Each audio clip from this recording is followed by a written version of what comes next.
Hello everybody, I am Rue and this is my cozy little corner of BookTube, Rue with the Books.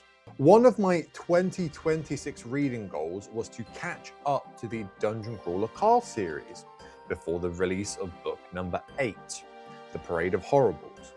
And over the course of late February and early March, I set myself upon this path and read this inevitable ruin. So that is one of my reading goals completed. Huge.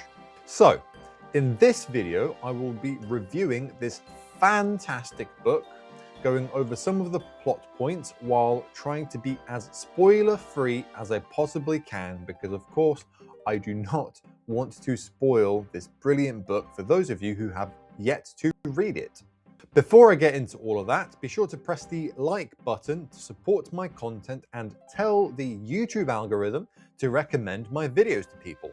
It is a group effort, so your contribution would be hugely appreciated. If you like books, BookTube and BookTube content, be sure to smash that subscribe button too, so my weekly uploads head straight into your subscription feed. Be sure to grab a nice hot beverage. I have coffee. A nice Americano with some freshly roasted and grinded beans. Right in the morning, what could be better? But yeah, get comfy and let's talk Dungeon Crawler Carl. Right, let's talk plot. So, this book kicks off with the long-anticipated, long-awaited faction wars. This floor has been set up from as early as book 2 or book 3 when Carl goes on one of the interview TV shows and has its encounter with Maestro. Additionally, we have had the NPC plotline that has led us up to this point, with them having these kind of like fake memories implanted into their heads. They are very, very upset about the whole situation, and so within this floor, they are able to make their stand against these oppressors, against the TV showrunners, against the people that have set up the crawl, just to throw chaos right into the mix and make sure that things are not smooth sailing and they do not go off as planned, to throw a spanner in the works, as one may say. Carl also has a burning vengeance against all of the various races and factions that have been responsible for putting the crawlers through what they've been put through, especially when in the Butcher's Masquerade, all of the people that essentially voluntarily chose to join the crawl for that specific floor are kind of set up to be hunters, and they have planned to hunt the crawlers for their items and stuff like that in preparation for faction wars. So this is kind of like a direct sequel to Butcher's Masquerade and what was going on there in some senses. So yeah, Carl did completely flip that on its head with his Ring of Divine Suffering, which gave him some very, very big power boosts throughout that book as he marks people. The various people that are meant to be hunting have become the hunted by Carl. But yeah, Carl also has made a lot of enemies throughout CrawlCon and through his various interviews, especially with the orcs. So all of that is brought to its head in this book, where Carl has to confront all of these enemies he has made and all of the various factions, races that make up a large proportion of this universe, and yeah, confront them to survive. This floor was also set up when Donut put on the tiara as early as book number 1 or 2, which means that she has to kill all of the blood sultanate on this floor to be able to survive and progress further into the dungeon. And there's the additional bit of drama thrown in that Katia also at one point put on this tiara, so only one of them can live, theoretically. And as two hugely, hugely beloved crawlers, we are kind of at the edge of our seat in this book to see whether either or both of them will survive, and how this kind of hard rule might be circumvented. In the previous book, there is a plot point that crops up that might provide the answer, but in this book, we have to see if that will be the case. So yeah, a lot of different subplots have led us here, which meant that I was super duper incredibly excited to actually start reading this one because of all the anticipation, all the build-up. This is the Dungeon Crawler Carl book, essentially. And yeah, I was probably the most excited to actually read this one out of any of the others. Although I will say that I was very, very keen to read the previous book too, because I found this idea of like the card game mechanics being thrown into the crawl very interesting and very different. And I think that's probably a new kind of idea thrown into the lit RPG genre, so I credit Matt Dinniman hugely for trying something new. And yeah, I mean, it was quite interesting and it was rather funny. Originally, it isn't planned that any of the crawlers or the NPCs should have their own faction wars teams. But by crowdfunding a lot of money, Carl manages to buy himself and Donut a sponsorship spot for the faction wars, allowing him and Donut to participate as one of the teams. And that's very, very exciting. Typically, how this floor works, because faction wars obviously is not a brand new thing that is happening in the Dungeon Crawler Carl world. This type of floor has had many iterations in the past.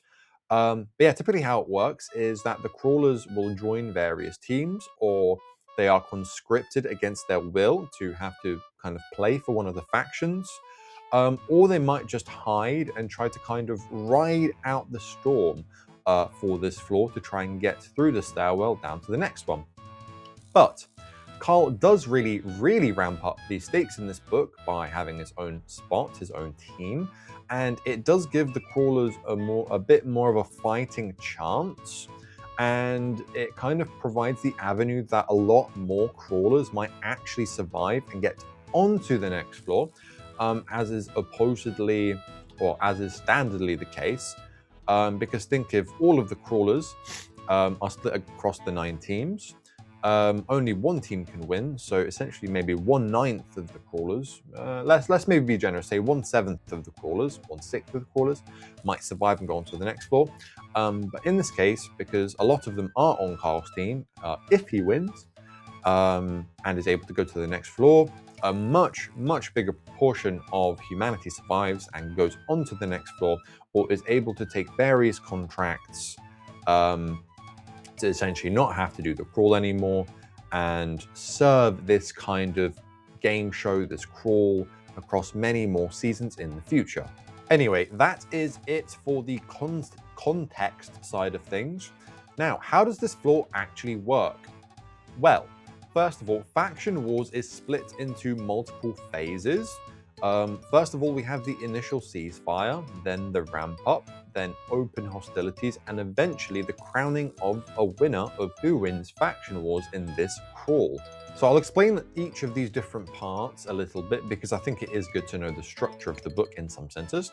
So the initial ceasefire does not allow any combat between the various teams, and it is meant to give time for the Faction Wars teams to make their preparations, set up their bases, recruit crawlers, and solidify alliances for the progression of the game. All of the bad guys start by teaming up, whereas Carl and Donut and their Faction Wars team simply ally with the NPC team. Then we have the ramp-up phase, which begins allowing combat between various teams, but in a kind of attack and defend format. Enemy teams can only access territory through specific places, corridors essentially, and most forms of magic are not allowed. So it's very much kind of like a medieval warfare kind of thing going on, of sending as many troops as you can to try break through the blockade and get into the territory and claim it for yourself. It's very crude, very juvenile, but also quite civilized. In fact, Matt Dinniman brings back trench warfare with this one. The open hostilities phase phases out the limit on most offensive magic, and so basically, full-out warfare begins.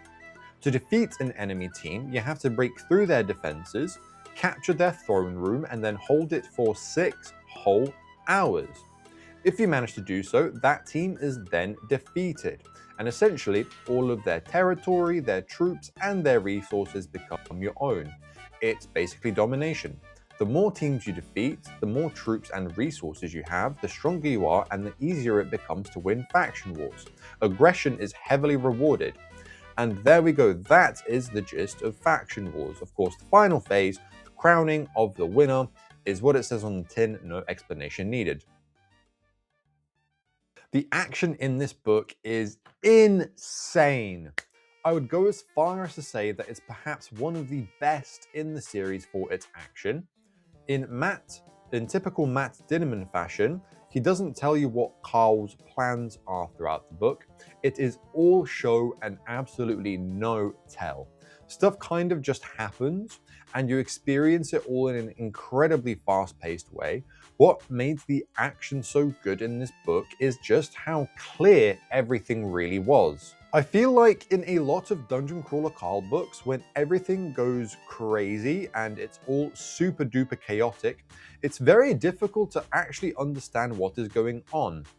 I feel like things were built up much better in this book, despite it being like genuinely the most chaotic one in the series by far, and it really focuses on specific events and have them happen for quite a while so you can really understand everything, because it kind of slows down a little bit. It means that as things reach a climax, you are very invested, kind of on the edge of your seat to see if anything is going to go wrong, and maybe how it's going to go wrong, and how Carl, Donut, all the other crawlers will bounce back and make it through, if they are to do so. Back to the topic of chaos, as the book goes on, Carl, Donut, and their various army corps are attacking and defending on various fronts, building traps, activating them, launching offensives, defensives, counter-offensives. It feels like Matt Dinniman thought everything out beforehand, like almost like through a game of like Crusader Kings or something, before he actually began writing this book. From what I know, that is not his writing style. He typically just writes a chapter and then rewrites it and rewrites it again until he's happy with it. But it really feels like it was all planned and everything was very cohesive, so I'm very impressed by that. How much there actually is going on in this book means that there is hardly any time for Carl to breathe, to look at his achievements, to look at his loot boxes. I swear that at several moments I wanted it to slow down and to be able to actually see what Carl gets in his loot boxes, because sweet dopamine, give it to me. But with all of the chaos and the warfare that is going on in this book, there simply isn't time. Carl really has to make best use of the pockets of free time he has, and there certainly aren't many of those. This isn't a complaint, by the way, it's a compliment. So much stuff goes on that Carl has to deal with, and it kind of feels that frustration you feel that he doesn't get that time. I'm sure he feels himself, because too much is going on, and sometimes one really needs to just step back and take a breather. So you can really sympathize with Carl in this situation. He is the strategic mastermind of the operation, and it shows. People are constantly relying on him to make new plans, launch offensives, and just overall play his part, because he is not a general that avoids the battlefield, one may say. He is crucial to most of the plans, and he certainly has to play his part. There are some absolutely goosebump-inducing moments in this book with epic showdowns. Despite all of this, it certainly does still feel like Dungeon Crawler Carl, and we still have all of these characters that we absolutely adore and just can't get enough of, and everyone really gets their moment to shine. It just feels so good throughout the book, despite its length, that throughout all of it, I never got bored, and that is very, very good.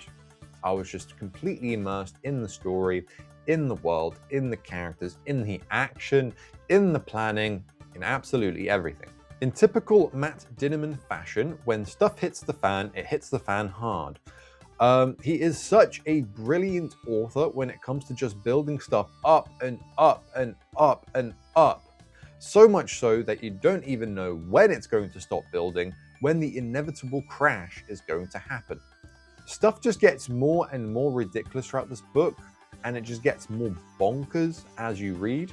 What I love about all of this is that there are several moments in this book in which the only way Carl actually survives is by abusing game mechanics. These moments are so epic, so over the top, so brutal, and just so ridiculous. I can't even say more. Oh my gosh, I am gobsmacked. I feel like because this is the most built up book in the series, the most serious one with the highest stakes so far, Matt Dinniman doesn't have quite as much of a focus on humor in this one as he had in the others. Humor is very important to me. It's not absolutely necessary, like I still enjoy serious books with no humor, but it's one of those things that really elevates a story for me.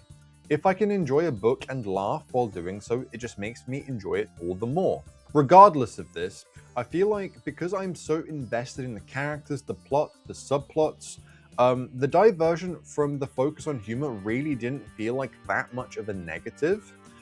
Some very important and crazy stuff was going on that I was so incredibly locked into. It felt like adding stupid jokes all of the time might even have been the wrong move. Don't get me wrong, it's not like there is no humor at all in this book. In fact, one of the final sections has something very, very stupid and very funny part of it, but I feel like the frequency of the jokes and the silly things going on was somewhat reduced. Anyway, the too long didn't read here is that there is less humor in this one than the average Dungeon Crawler Carl book, but it feels justified considering how much crazy, hectic, important stuff is going on that was built up over the course of the series that I think it was fine.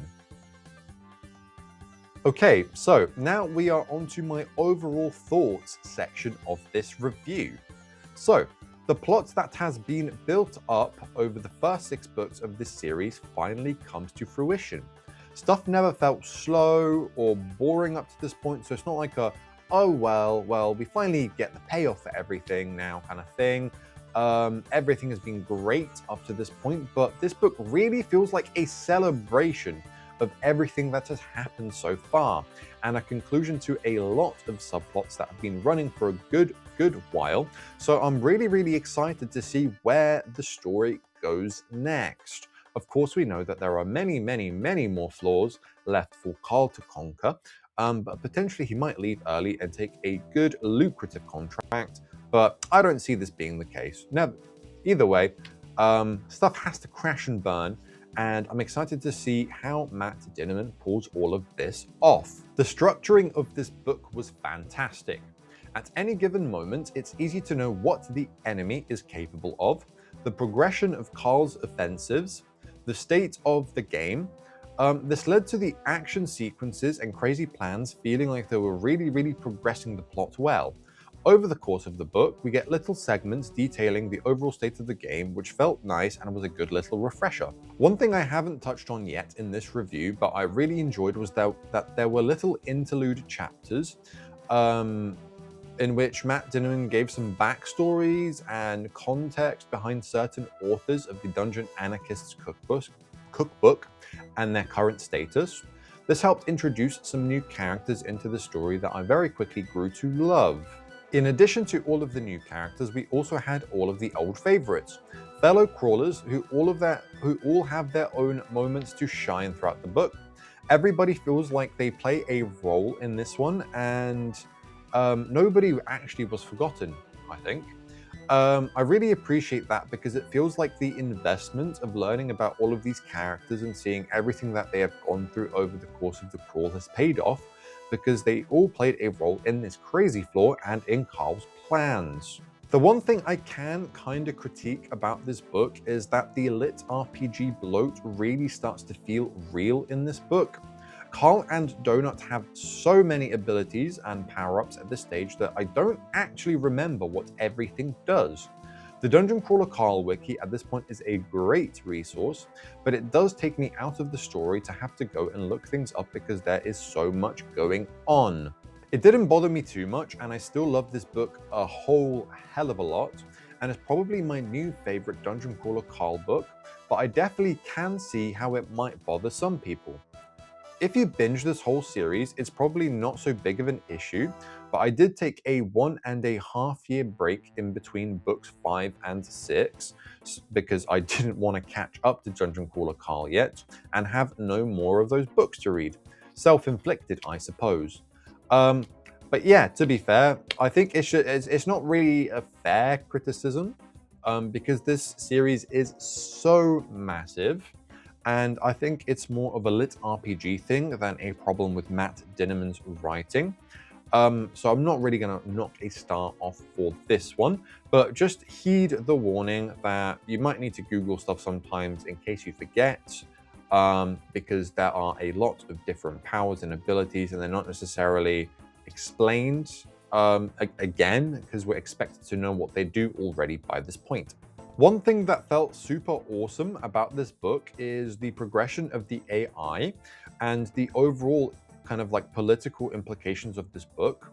They are two very separate things, but at some points in this book, they do actually go hand in hand, because this progression of the AI and it going primal does kind of threaten a lot of the factions and force them to act.